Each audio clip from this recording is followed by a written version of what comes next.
Friends, ಎಲ್ಲರಿಗೂ ನಮಸ್ಕಾರ. ನಾನು ಹೊಸದಾಗಿ ಯೂಟ್ಯೂಬ್ ಚಾನಲ್ ಸ್ಟಾರ್ಟ್ ಮಾಡಿದ್ದೀನಿ. ಈ ವಿಡಿಯೋದಲ್ಲಿ ನನ್ನ ಪರಿಚಯನ ನಿಮಗೆ ತಿಳಿಸ್ಕೊಡ್ತೀನಿ. ನನ್ನ ಹೆಸರು ಸ್ವಾತಿ, ಇವರು ನಮ್ಮ ಯಜಮಾನರು. ನನ್ನ ಹೆಸರು ವೆಂಕಟೇಶ್ ಅಂತ. ನಮ್ಮಿಬ್ಬರಿಗೂ ಇಬ್ಬರು ಮಕ್ಕಳು, ಒಂದು ಮಗಳು ಒಂದು ಮಗ. ಮಗಳ ಹೆಸರು ಪದ್ಮಪ್ರಿಯ ಅಂತ, ಆದರೆ ನಾವೆಲ್ಲರೂ ಅಭಿನಯ ಅಂತ ಕರಿತೀವಿ. ಅಭಿ ಅಂತ ಕರಿತೀವಿ. ಮಗಳು 8th ಸ್ಟ್ಯಾಂಡರ್ಡ್ ಓದ್ತಿದ್ದಾಳೆ, ಮಗ 6th ಸ್ಟ್ಯಾಂಡರ್ಡ್. ಅವನ ಹೆಸರು ದೀಕ್ಷಿತ್ ಅಂತ. ನಮ್ಮ ಯಜಮಾನ್ರು ಅವ್ರದ್ದು ಆಂಧ್ರ, ನಂದು ಕರ್ನಾಟಕ. ನಾವೀಗ ಬೆಂಗಳೂರಲ್ಲಿದ್ದೀವಿ. 10-11 ವರ್ಷದಿಂದ ಬೆಂಗಳೂರಲ್ಲಿದ್ದೀವಿ. ನಮ್ಮ ಮಕ್ಕಳು ಇಲ್ಲೇ ಸ್ಕೂಲ್ ಓದ್ತಿದ್ದಾರೆ. ಓಕೆ ಫ್ರೆಂಡ್ಸ್, ನನ್ನ ಪರಿಚಯ ಮುಗೀತು ಅನ್ಕೋತೀನಿ. ಹಾಗೆ ಈ ವಿಡಿಯೋದಲ್ಲಿ ನಾನು ಒಂದು ಒಳ್ಳೆ ಎಗ್ ಕರಿನ ನನ್ನ ಸ್ಟೈಲಲ್ಲಿ ಯಾವ ಥರ ಮಾಡೋದಂತ ತೋರಿಸ್ಕೊಡ್ತೀನಿ. ಬನ್ನಿ ಹೋಗಿ ನೋಡೋಣ. ನಾನು ಇವತ್ತು ಆಪನ ಜೊತೆ ಎಗ್ ಕರಿ ಮಾಡಿದ್ದೀನಿ. ತುಂಬ ಅಂದರೆ ತುಂಬ ಚೆನ್ನಾಗಿ ಬಂದಿದೆ, ತುಂಬ ಟೇಸ್ಟಾಗಿದೆ. ಇದನ್ನು ಇಡ್ಲಿ, ದೋಸೆ, ಚಪಾತಿ, ರೈಸ್ ಜೊತೆನೂ ತುಂಬ ಚೆನ್ನಾಗಿರುತ್ತೆ. ಪೂರಿ ಜೊತೆ ಇನ್ನೂ ಟೇಸ್ಟಾಗಿರುತ್ತೆ. ಬನ್ನಿ ಯಾವ ಥರ ಮಾಡೋದಂತ ನೋಡೋಣ. ಫಸ್ಟು ಸ್ಟವ್ ಆನ್ ಮಾಡಿ ಒಂದು ಪಾತ್ರೆನ ಇಟ್ಕೊಂಡಿದ್ದೀನಿ. ಅದರಲ್ಲಿ 2 ಟೇಬಲ್ ಸ್ಪೂನು ಎಣ್ಣೆ ಹಾಕ್ಕೊಂಡಿದ್ದೀನಿ. ಈಗ ಒಂದು 4 ಇಂಚಷ್ಟು ಹಸಿ ಕೊಬ್ಬರಿನ ಸಣ್ಣದಾಗಿ ಕಟ್ ಮಾಡಿ ಹಾಕ್ಕೊಂಡು ಇದನ್ನು ಲೈಟಾಗಿ ಕಲರ್ ಚೇಂಜ್ ಆಗೋವರೆಗೂ ಹುರ್ಕೋಬೇಕು. ಈಗ ಹುರಿದಾಯಿತು. ಇದನ್ನೊಂದು ಬಟ್ಲಿಗೆ ತೆಗೆದಿಟ್ಕೊತೀನಿ. ಈಗ ಅದೇ ಪಾತ್ರೆಯಲ್ಲಿ ಒಂದು ದೊಡ್ಡ ಈರುಳ್ಳಿ ಕಟ್ ಮಾಡಿ ಹಾಕ್ಕೊಂಡಿದ್ದೀನಿ. ಇದನ್ನು ಸಹ ಸ್ವಲ್ಪ ಲೈಟಾಗಿ ಹುರ್ಕೋಬೇಕು. ತುಂಬ ಕೆಂಪಗಾಗಬಾರ್ದು, ಸ್ವಲ್ಪ ಮೀಡಿಯಮ್ ಬ್ರೌನ್ ಕಲರ್ ಬರೋವರೆಗೂ ಹುರ್ಕೋಬೇಕು. ಈಗ ನೋಡಿ, ಈ ಕಲರ್ ಬಂತಲ್ಲ, ಇಷ್ಟು ಸಾಕು. ಈಗ ಇದ್ರ ಜೊತೆನೇ 2 ಟೊಮೆಟೊ ಹಣ್ಣು ಕಟ್ ಮಾಡಿ ಹಾಕ್ಕೊಂಡಿದ್ದೀನಿ. ಈಗ ಇದನ್ನು ಹುರ್ಕೋಬೇಕು ಚೆನ್ನಾಗಿ. ಶುಂಠಿ ಬೆಳ್ಳುಳ್ಳಿ ಪೇಸ್ಟು ಒಂದು ಅರ್ಧ ಟೀ ಸ್ಪೂನಷ್ಟು ಇದ್ರ ಜೊತೆನೇ ಹಾಕ್ಕೋತೀನಿ. ನೋಡಿ, ಅರ್ಧ ಟೀ ಸ್ಪೂನ್ ಹಾಕ್ಕೋತಿದ್ದೀನಿ, ಸಾಕು. ಇದೊಂದು 4 ಜನ ತಿನ್ಬೋದು, ಅಷ್ಟರ ಮಟ್ಟಿಗೆ ಮಾಡ್ತಾಯಿದ್ದೀನಿ ಇವತ್ತು.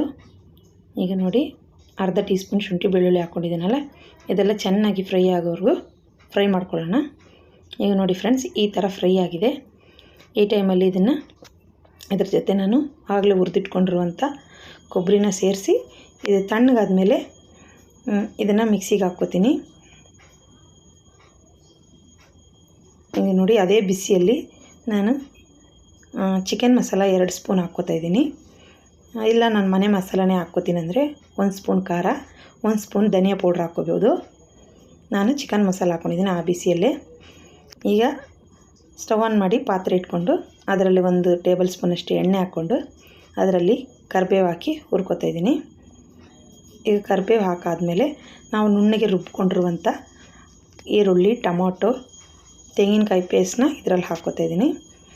ನಾನು ರುಬ್ಬೋವಾಗೆ ಅರ್ಶಿನ ಸೇರಿಸಿ ಹಾಕಿ ರುಬ್ಬಿದ್ದೀನಿ, ಆದರೆ ಈ ವಿಡಿಯೋದಲ್ಲಿ ಕಲರ್ ಗೊತ್ತಾಗ್ತಿಲ್ಲ ನಿಮಗಷ್ಟೇ.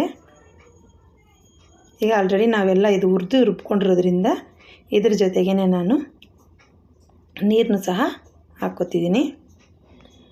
ನೋಡಿ, ಇದು ಕುದೀತಿದೆಯಲ್ಲ, ನೀರನ್ನು ಎಷ್ಟು ಬೇಕೋ ನೋಡಿ, ನಾವು ಕನ್ಸಿಸ್ಟೆನ್ಸಿ ಎಷ್ಟು ಬೇಕಂತ ನೋಡಿ ಅಷ್ಟು ನೀರನ್ನ ಇದಕ್ಕೆ ಹಾಕ್ಕೋಬೇಕು. ಯಾಕಂದರೆ ಇದು ಮೊಟ್ಟೆನ ಇದರಲ್ಲಿ ಒಡೆದು ಹಾಕೋದು ನಾನು. ಇಲ್ಲ ನೀವು ಬೇಯಿಸಿ ಸಹ ಹಾಕ್ಕೋಬೋದು, ಮೊಟ್ಟೆ ಬೇಯಿಸ್ಬಿಟ್ಟು. ಈಗ ರುಚಿಗೆ ತಕ್ಕಷ್ಟು ಉಪ್ಪನ್ನ ಹಾಕ್ಕೋತಾ ಇದ್ದೀನಿ. ಈಗ ಚೆನ್ನಾಗಿ ಇದು ಒಂದು ಕುದಿ ಬರೋವರೆಗೂ ವೆಯ್ಟ್ ಮಾಡೋಣ. ಇದೇನು ತುಂಬ ಕುದಿಬೇಕಾಗಿಲ್ಲ, ಯಾಕಂದರೆ ಆಲ್ರೆಡಿ ಎಲ್ಲ ಹುರಿದಿರೋದ್ರಿಂದ. ಈಗ ನೋಡಿ, ಚೆನ್ನಾಗಿ ಕುದೀತಿದೆ.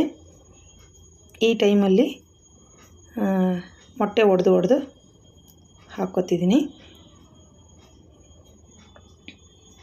ನಾನು ಇಷ್ಟಕ್ಕೆ ಒಂದು 6 ಮೊಟ್ಟೆ ಒಡೆದು ಹಾಕ್ಕೊಂಡಿದ್ದೀನಿ. ನನ್ನ ಮಗ ವಿಡಿಯೋ ತೆಗೆಯೋದ್ರಿಂದ ಫೋನ್ನ ಒಂದು ಇದರಲ್ಲಿ ಇಟ್ಕೊತಿಲ್ಲ ಅವನು. ಈಗ ನೋಡಿ, ಪ್ಲೇಟ್ ಮುಚ್ಚಿಟ್ಟಿದ್ದೆ ನಾನು. ಪ್ಲೇಟ್ ಮುಚ್ಚಿಟ್ಟು ಮೀಡಿಯಮ್ ಫ್ಲೇಮಲ್ಲಿ ಬೇಯಿಸ್ಕೊಂಡ್ರೆ ನೋಡಿ ಚೆನ್ನಾಗಿ ಬೆಂದೋಗಿದೆ. ಈಗ ನೋಡಿ, ನಾನು ಅಪ್ಪನ ಜೊತೆ ಇದನ್ನು ಸರ್ವ್ ಮಾಡ್ತಿದ್ದೀನಿ. ನೀವು ಇಡ್ಲಿ, ದೋಸೆ, ಚಪಾತಿ, ರೈಸ್ ಯಾವುದ್ರ ಜೊತೆ ಬೇಕಾದರೂ ಇದನ್ನು ಟ್ರೈ ಮಾಡ್ಬೋದು. ತುಂಬ ಅಂದರೆ ತುಂಬ ಚೆನ್ನಾಗಿರುತ್ತೆ ಫ್ರೆಂಡ್ಸ್. ನೋಡಿದ್ರಲ್ಲ, ತುಂಬ ಸಿಂಪಲ್ಲು, ತುಂಬ ಅಂದರೆ ತುಂಬ ಟೇಸ್ಟಾಗಿದೆ ಫ್ರೆಂಡ್ಸ್. ಇಷ್ಟ ಆದಲ್ಲಿ ಪ್ಲೀಸ್ ಒಂದು ಲೈಕ್ ಮಾಡಿ. ಹೊಸದಾಗಿ ನೋಡೋರು ಪ್ಲೀಸ್ ಸಬ್ಸ್ಕ್ರೈಬ್ ಮಾಡಿಕೊಂಡು ನನಗೆ ಸಪೋರ್ಟ್ ಮಾಡಿ ಅಂತ ಕೇಳ್ಕೊತಾ. ಓಕೆ ಫ್ರೆಂಡ್ಸ್, ಬಾಯ್.